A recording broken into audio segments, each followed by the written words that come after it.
Meet the most hated president of the United States. John Tyler, the 10th president, was so disliked that his own party expelled him. He was nearly impeached by his own vice president, and he is considered to be one of the worst presidents in American history. So why did they elect him in the first place? Let's go back to 1840. He was a member of the Whig Party, but he soon found himself at odds with the party's more radical members. In particular, he clashed with them over the issue of the national bank.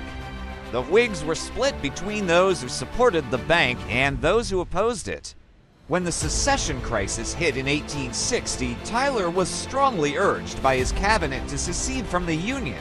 In 1861, Tyler suffered a major blow when his entire cabinet resigned in protest over his handling of the secession crisis. This made Tyler the first president in U.S. history to have no cabinet while in office.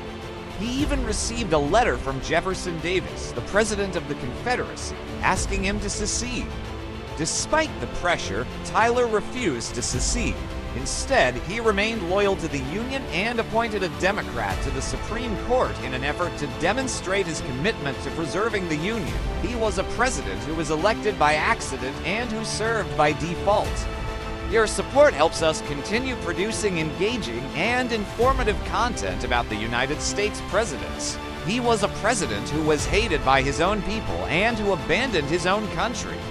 He was a president who failed his party, his cabinet, and his constituents. He was a president who failed America.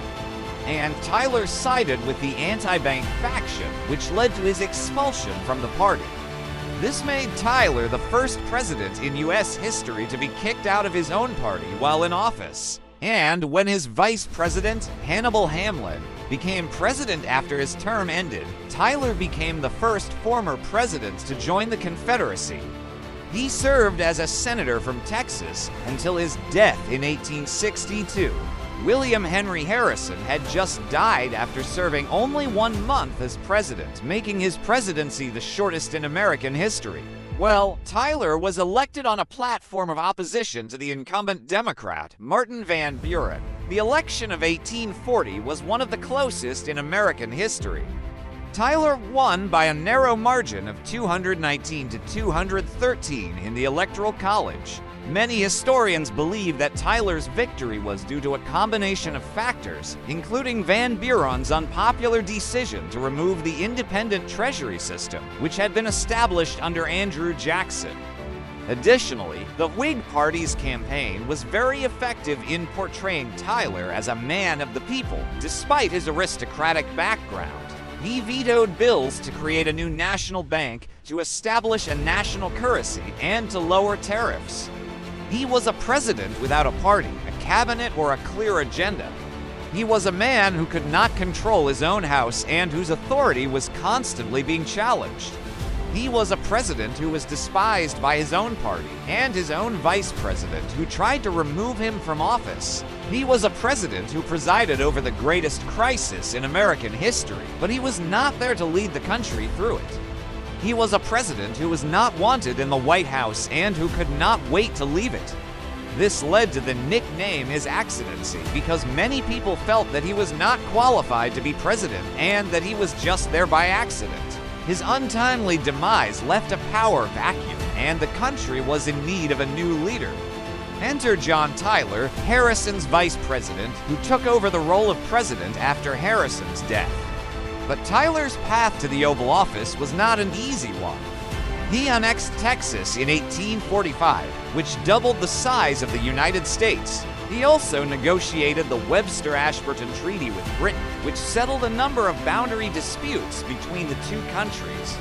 Additionally, Tyler appointed the first woman to the U.S. Supreme Court, Sarah Josepha Hale. He faced opposition from both political parties, the Democrats and the Whigs. However, he was able to secure enough electoral votes to become the 10th president of the United States. But Tyler's problems began almost immediately after he took office. And if that wasn't bad enough, Tyler's presidency was marked by a series of vetoes. Despite these setbacks, Tyler was able to accomplish some important things during his presidency. However, Tyler's most controversial action was his support for the Confederacy. This move enraged the Confederacy, and they attempted to impeach and remove Tyler from office. However, the impeachment failed and Tyler remained president. Despite this, Tyler continued to serve out his term as president. So, why did they elect him in the first place? Tyler's presidency was a tumultuous one marked by political turmoil, bitter divisions, and a failing economy. In conclusion, John Tyler was a president who was born into privilege, but who lost his way along the road to power. Hey, don't forget to subscribe, and if you enjoyed this video, please give it a thumbs up.